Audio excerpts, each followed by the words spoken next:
Angry guy here. And please remember to subscribe to the channel if you already haven't. Today, we are discussing why women are admitting that they don't love men and only love their money. Let's just go ahead and jump right into the video. How much does a man have to make to date you? How much does you have to what? Make to date you? How much he has to make? I mean, first of all, he gotta be rich as fuck like Elon Musk. Like how much? Like Elon Musk. You think a guy who's rich like Elon Musk is going for you though? Elon Musk would eat this pussy all night. 80 years old or 8 years old, he wanna eat this pussy. It's like, What makes you think he'd be interested in you? What makes you think he'd be interested in me? I mean, first of all, I'm so sexy. I'm very natural. Like, I ain't no, hood bitch. Ain't no street bitch. Ain't no airplane bitch. Ain't no one-of-kind bitch. You know what I mean? Like, I ain't like that. So what kind of girl are you then? What kind of girl am I? I'm super fun. You know what I mean? Like, I'm so adventurous. I'm just kidding. I'm really just a bad bitch. I don't give a fuck about nobody. Okay. I don't give a fuck. How tall are you? I'm 5'5", but I can be taller, if I stretch this pussy tall enough. You know what I mean?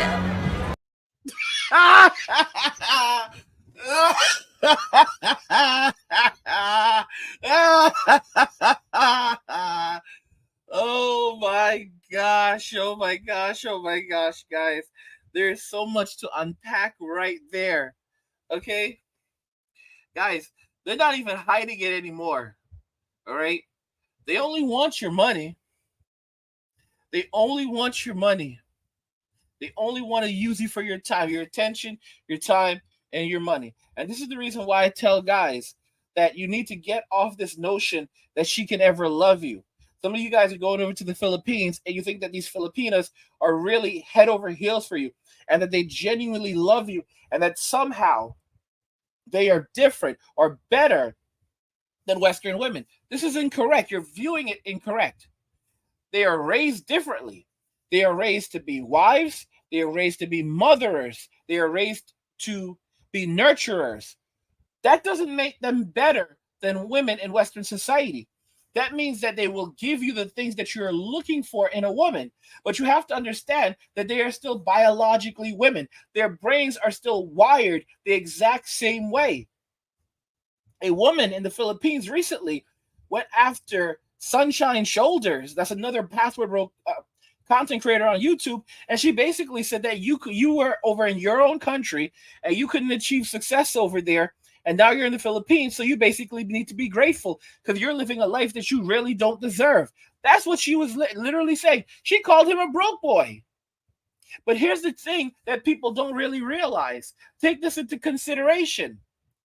If you have $30,000 in disposable income every year, right? Like that's the amount of money that you have left over after you get taxed.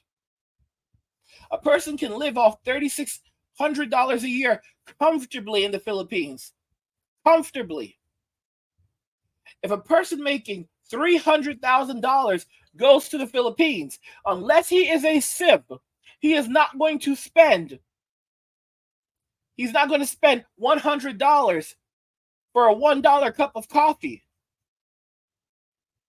A lot of guys make that mistake.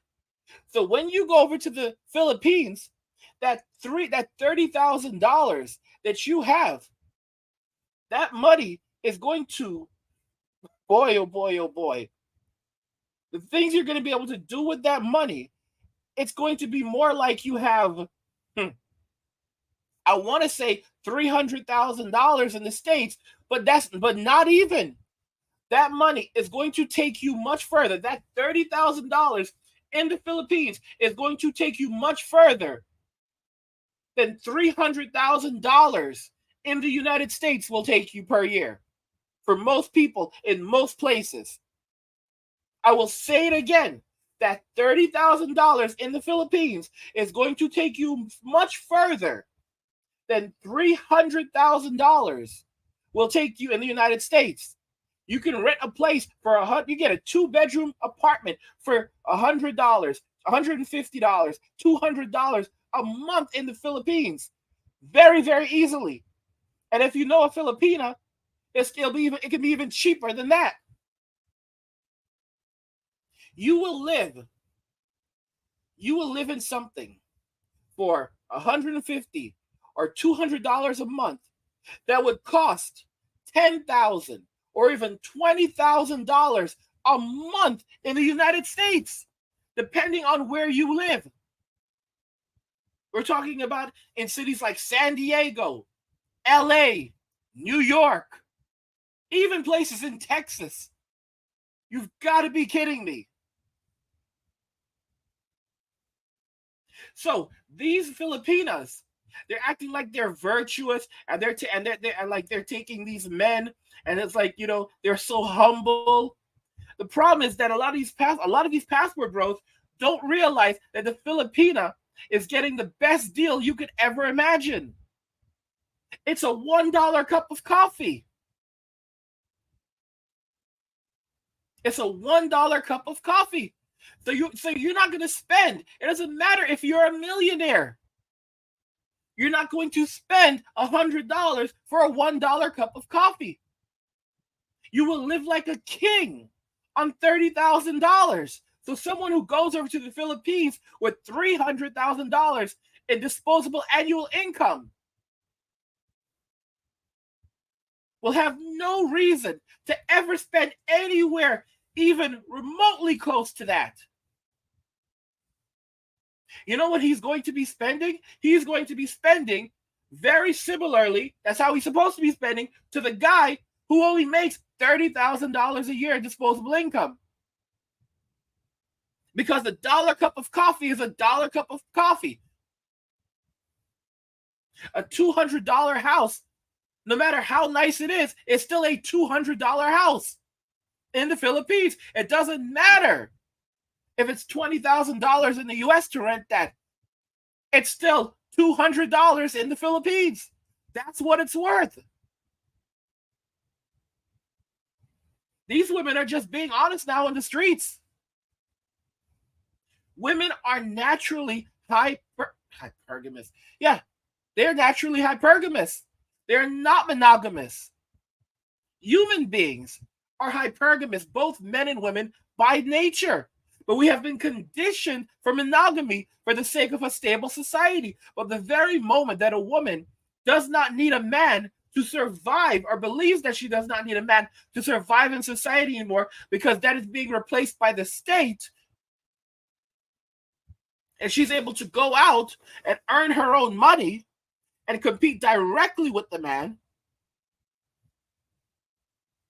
hypergamy kicks into full gear. That's why most women today, they call it that they say they're going through their 304 phase in their 20s, basically sowing their oats, and then in their 30s and 40s, they want to settle down with a nice guy, basically a simp, who's now supposed to pay $100 for a $1 cup of coffee. Let's be real. It was free. It's a free cup of coffee, but they want you to pay $100 for a cup of coffee that the homeless guys were getting for free.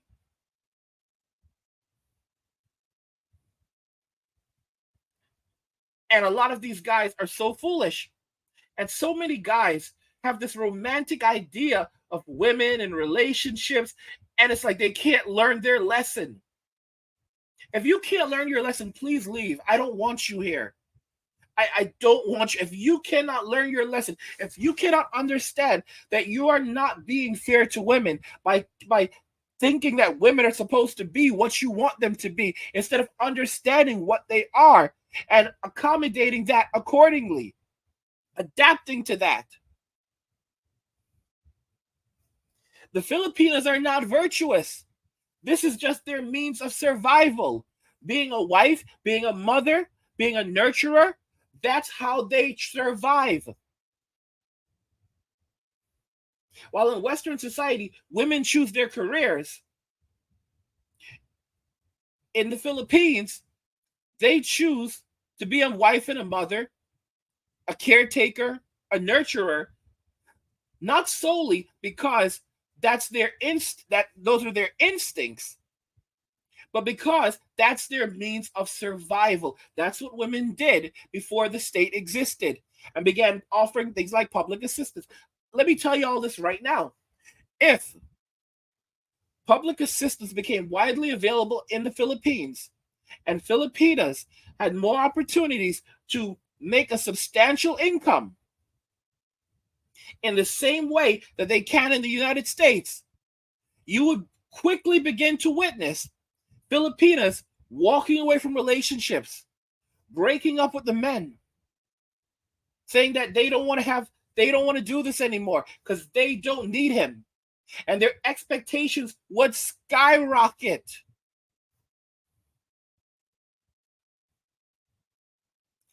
Y'all need to wake up. I like Mayumi. I like, I like her as a person. She has a lot of respect for her husband, and they're very, traditional. But let's make this very clear: most women are not. And hypergamy is a natural instinct of a woman, just like it is a natural instinct of a man. We are naturally hypergamous, but we have been conditioned to be monogamous. And that is going against our biology. Throughout history, only around 30% of men ever reproduce. That is a fact that has remained consistent well into the 1800s. Only because of the Industrial Revolution and society becoming more adapted to provide for more stable, basically. Only because of that did we begin shifting over to monogamy and saying that for every woman, there should be one man, and we should only do this because it creates a stabler society. But you can only maintain that balance when the man is the primary provider and the woman is dependent upon the man. When the woman no longer needs to depend solely on the man, that script is thrown out the window. And women return to their natural instincts, which is going for the top men, the top guys. And things have changed so much now that most women, as you can see in Western society, they're going for the top 5% of men, and that's generous. Because many don't even want the top 5; they're going for the top 10% of the top 1%, because their standards have raised that much. And with social media allowing them to connect to simps who are constantly telling them that they're beautiful and perfect just the way they are, they're completely disconnected from reality. And then when they go out and they get into, they get intimate with these Chads and these Tyrones, basically, are these NBA players or these YouTubers and rappers or these social media influencers, they start to think that they're top shelf too, because they're like, oh wow, I got intimate, and they call him dates. Oh, I went on a date, bro. He didn't even take you out. You went back to his hotel room. He wouldn't even take you to his house. He took you to a hotel, sometimes a motel. All right. A lot of times he didn't even give you a glass of wine. Didn't even offer you a drink. Didn't even offer you a bottle of water. You just stepped in and y'all went straight to business, and you call that a date. If he ever calls you back a second time, you say that you went on a couple of dates. Come on. And now the girl starts thinking that those are the kinds of men that she deserves, until reality starts to set in. And now she decides that, okay, she's willing to settle for a guy who's not an NBA player. She's willing to settle for a guy who's not a rapper or a YouTuber. Okay? She's willing to settle for a simple, humble millionaire that's at least 6 feet tall, can give her 6 inches, has a six-pack, makes above 6 figures. And he has to have a bunch of all these other qualities too. And that's the guy she's settling for. That's the plan B guy, and she will never love you. She can love what you can do for her. She can love things that you have. She can love even certain qualities about you, but she will never love you. The guys that she actually loves are the Plan S guys, who are not doing anything for her at all. And so many of you guys are lost in this mental state where you are determined that you're going to romanticize it and you're going to refuse to accept it. That women, by nature, just like men, are not monogamous. They are hypergamous. if you want to court a woman, the reason why you have so much success in the Philippines is because the women know that you're the prize. And they know they have to act quickly because it is a matter of survival for them. Even when you have a Filipina that does not need you, let me make it clear, she wants you. Because even if she has her own job, making her own money, she's not spending that money on you. She's not spending that money to pay for the bills in the house. That money is hers. So her money is her money, and your money is her money. So you're basically covering all the expenses for her. You're paying all the bills. You're paying for the food. You're paying for the house. You're paying for everything. And you may feel like it's nothing at all, and she may not act like it's anything at all, but all the money that she's making, she's putting in the bank. She's stacking it up. She's stacking up that paper. So you're in a relationship with this woman for, let's say, 5 years, and let's say she's making like $3,600 or $5,000 a year. Let's say she's making $5,000 a year, right? In disposable income. Because now she can pick and choose between the jobs that she does. So she finds something that she really wants because she's not desperate anymore. And when you're not desperate, you can pick and choose. So she's making $5,000 a year, which again is a ton of money in the year. In the Philippines, $3,600 is a lot of money. So $5,000 is a ton. She's making $5,000 a year in disposable income.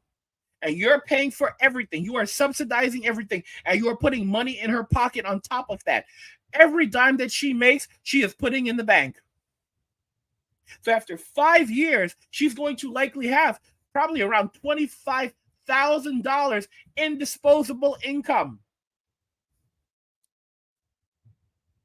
And you don't realize what you're doing is you are helping her to build her stability. You're her plan B guy also. But you don't even realize it. And it's so exhausting trying to explain it to you. When I tell you guys, don't marry him. You don't have to. No one in their right mind. I don't care what country you're in. I don't care how wonderful this person seems to you. Don't get married. You have no reason to get married, and you have every reason not to. And the laws are changing in a lot of these countries. They're introducing divorce in the Philippines. So a lot of these expats, they're going to end up losing half their stuff potentially. Because now she has complete leverage. In Thailand, they're introducing taxation on foreigners, where they will tax any money that you make outside of the country. And they will start taxing you once you've been in the country for 180 days, over 180 days. If you've been in the country for over 180 days, they will immediately start taxing you on any money that you make outside of the country. This is completely unheard of. So they will tax you on your holdings in the United States and in any other country.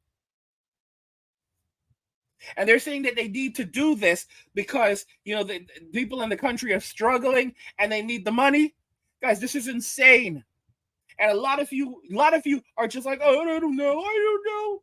Okay, whatever.